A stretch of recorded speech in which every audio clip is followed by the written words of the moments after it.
Assalamualaikum warahmatullahi wabarakatuh. Selamat pagi Ananda, Ibu semuanya. Semoga Ananda selalu berada dalam lindungan Allah Subhanahu wa taala, selalu sehat walafiat dan selalu semangat dalam belajar. Baik, pada kesempatan kali ini kita akan belajar tentang teks laporan hasil observasi atau teks LHO.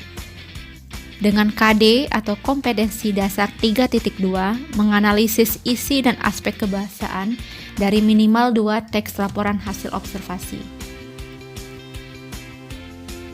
Masih ingatkah Ananda dengan pembelajaran teks LHO pada kelas 7 lalu? Jadi, apa itu teks LHO? Teks LHO adalah teks yang berisi penjabaran umum atau melaporkan sesuatu berupa hasil dari pengamatan yang dilakukan. Selain itu, jenis teks ini juga disebut teks klasifikasi karena memuat klasifikasi atau pengelompokan mengenai jenis-jenis sesuatu berdasarkan kriteria tertentu. Jenis teks ini mendeskripsikan atau menggambarkan bentuk, ciri, atau sifat umum seperti benda, hewan, tumbuh-tumbuhan, manusia, atau peristiwa yang terjadi di alam semesta kita ini. Sebuah teks LHO harus menyajikan fakta-fakta tentang objek yang diamati. Mengapa? Karena dengan fakta-fakta yang dimuat dalam teks tersebut, jadi teks tersebut bisa dipertanggungjawabkan kebenarannya. Fakta-fakta dari hasil observasi akan lebih jelas dan menarik apabila kita sertai dengan gambar yang berupa tabel, grafik, atau bagan. Tabel, grafik, dan bagan di dalam suatu laporan hasil observasi juga berfungsi untuk membantu memperjelas fakta di samping menjadikannya sebagai suatu laporan itu lebih menarik. Pada umumnya, teks LHO memiliki bentuk yang hampir sama dengan teks deskripsi. Malahan sangat sulit untuk dibedakan. Namun, sebenarnya sifat kedua teks tersebut berbeda. Apa perbedaannya? Teks laporan hasil observasi menggambarkan sesuatu secara umum dan sesuai fakta apa adanya tanpa ada opini atau pendapat penulis. Sedangkan teks deskripsi menggambarkan secara khusus atau unik dan individual, serta menggambarkan sesuai dengan sudut pandang penulis atau memuat opini penulis.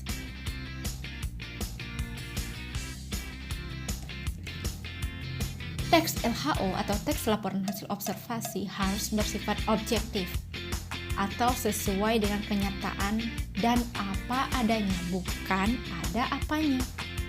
Kemudian bersifat informatif atau mengandung informasi sebagai sumber pengalaman orang lain jika melakukan hal serupa. Dan yang ketiga pastinya harus komunikatif. Mengapa? Komunikatif itu berarti harus menggunakan kata-kata yang mudah dipahami atau penyampaiannya mudah dipahami oleh si pembaca. Jadi apa fungsi dari teks LHO? Teks LHO itu nanti akan berfungsi sebagai bentuk pertanggungjawaban atas kegiatan yang dilakukan oleh si penulis. Nah, pertanggungjawaban tersebut itu dapat disampaikan melalui pendokumentasian yang dilakukan. Selain itu, bisa menjadi sumber informasi dan dapat memberitahukan atau menjelaskan dasar penyusunan kebijaksanaan, keputusan, atau pemecahan masalah dalam pengamatan yang dilakukan. Nah, sekarang kita akan membahas isi pokok teks laporan hasil observasi. Sesuai KD yang telah Ibu sampaikan tadi, di dalam isi teks laporan hasil observasi terdapat deskripsi bagian dan deskripsi manfaat. Deskripsi bagian dan deskripsi manfaat merupakan bagian struktur yang menjelaskan tentang isi atau pemaparan objek yang dibahas pada teks LHO. Jadi dalam menganalisis teks LHO, kita perlu mencermati perincian objek yang dibahas pada bagian dan deskripsi manfaat.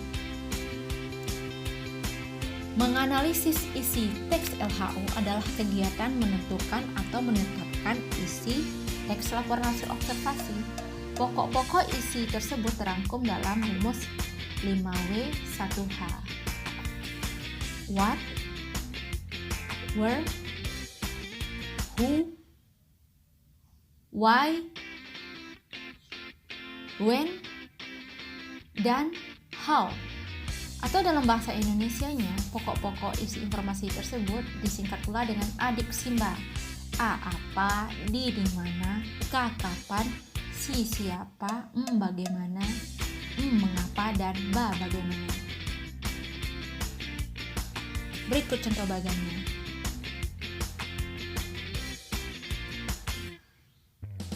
Nah, selain dari penggunaan pola 5W1H di atas, untuk menganalisis isi teks laporan hasil observasi, juga harus memahami bagian struktur dari teks itu sendiri. Adapun sebagai suatu teks pada umumnya, terlepas bentuknya berupa makalah atau artikel populer, suatu struktur dari laporan hasil observasi dibentuk oleh bagian-bagian berikut. Yang pertama, ada definisi umum. Kemudian ada deskripsi bagian. Dan yang ketiga ada deskripsi manfaat atau deskripsi kegunaan. Definisi umum itu apa saja isinya? Nah, definisi umum itu berisi penjelasan tentang objek yang diobservasi, baik itu tentang karakteristik, keberadaannya, kebiasaan, pengelompokan, dan berbagai aspek lainnya. Jadi definisi umum itu bersifat hanya sebagai pengantar saja atau menjelaskan secara umum dari objek yang akan dikaji. Nah, kalimat definisi seringkali menggunakan konjungsi adalah, ialah, yang, yakni, dan sebagainya, atau disebut dengan copula. Contoh dari definisi umum itu adalah makhluk di muka bumi ini dapat dikelompokkan atas persamaan dan perbedaannya, baik itu berdasarkan kehidupannya, kebiasaannya, dan karakteristik umum lainnya. Berarti pada bagian definisi umum ini berisi tentang pengelompokan makhluk hidup dilihat dari persamaan dan perbedaannya, baik itu dari segi kehidupan, kebiasaan, dan karakteristik umum lainnya. Kemudian bagian deskripsi bagian menjelaskan aspek-aspek tertentu dari objek yang diobservasi atau penjelasan detail mengenai objek atau bagian-bagiannya. Ini adalah inti dari teks LHO atau teks laporan hasil observasi. Karena pada bagian ini berisi perincian tentang objek. Contohnya, lanjutan dari makhluk hidup tadi. Semua makhluk hidup di dunia ini dapat diklasifikasikan menjadi dua kelompok, yaitu benda hidup dan benda mati. Yang pertama sering disebut makhluk hidup dan kedua disebut benda mati. Jadi pengelompokannya berdasarkan benda hidup dan benda mati. Benda hidup mempunyai ciri-ciri umum. Nah, ini aspek-aspeknya atau perinciannya berdasarkan ciri-ciri umumnya, seperti bergerak, bernapas, tumbuh, dan mempunyai keturunan. Benda hidup juga membutuhkan makanan.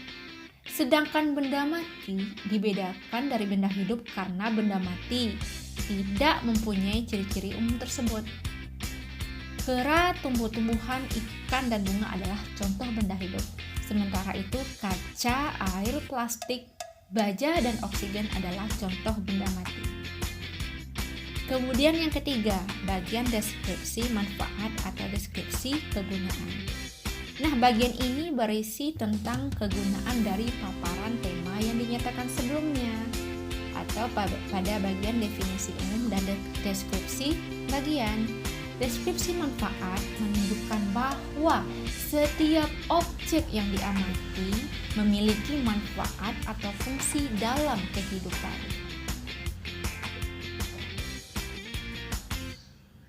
Nah, seperti yang dijelaskan juga dalam Al-Quran, bahwa setiap yang ada di muka bumi ini memiliki manfaat selagi kita bisa melakukan penelitian atau mencari manfaat dari benda-benda tersebut. Dengan adanya pengelompokan tersebut, kita menjadi mudah dalam mempelajari makhluk-makhluk itu termasuk dalam memanfaatkannya. Itu adalah contoh dari deskripsi manfaat tadi. Nah, berikut bisa Anda perhatikan contoh analisis isi dan struktur dari teks laporan hasil observasi yang berjudul Fenomena Ekuator Bonjol. Ini pasti tidak asing lagi bagi Anda, karena Ekuator Bonjol merupakan ikon dari Kabupaten Pasaman. Nah, di sini ada klasifikasi umumnya. Nah, klasifikasi umum pada teks Fenomena Ekuator Bonjol ini berdasarkan keberadaan ekuator bonjol. Jadi, pada bagian klasifikasi umum atau definisi umum ini hanya menjelaskan tentang keberadaan ekuator bonjol. Silakan diperhatikan. Nah, kemudian yang kedua, bagian deskripsi bagian atau inti dari sebuah teks LHO. Ini berisi tentang fenomena-fenomena yang terjadi di daerah bonjol yang dilalui garis khatulistiwa. Ini adalah aspek-aspek atau perincian dari fenomena ekuator bonjol tadi.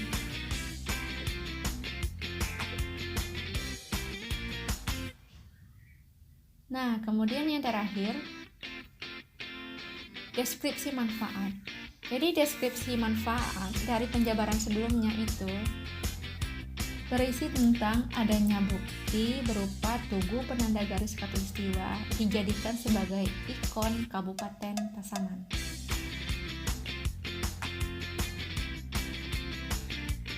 Nah, cukup sekian. Semoga bisa bermanfaat bagi kita semua. Ibu tutup dengan membacakan wabillahi taufiq wal hidayah. Assalamualaikum warahmatullahi wabarakatuh.